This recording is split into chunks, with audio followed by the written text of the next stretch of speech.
தமிழ்நாடு பூரா ஹோர்டிங்ஸை பார்த்தீங்கன்னா வெல்வோம் 200 படைப்போம் வரலாறு எங்க பார்த்தாலும் அது.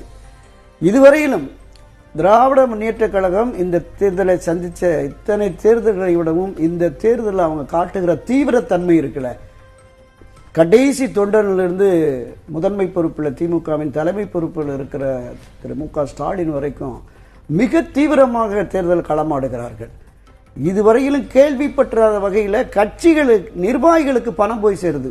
பொங்கல் பண்டிகைக்கு தொகை, தீபாவளி பண்டிகைக்கு தொகை, ஊக்கத்தொகைன்னு ஒரு கிராம கிளை செயலாளருக்கு முதல் கொண்டு நகரம், ஒன்றியம், பேரவை, பாசன, இளைஞர் அணி, பேரவை அவ்வளவு பேருக்கும் 10,000, 20,000, 50,000 பாக்கெட் மணி போகுது.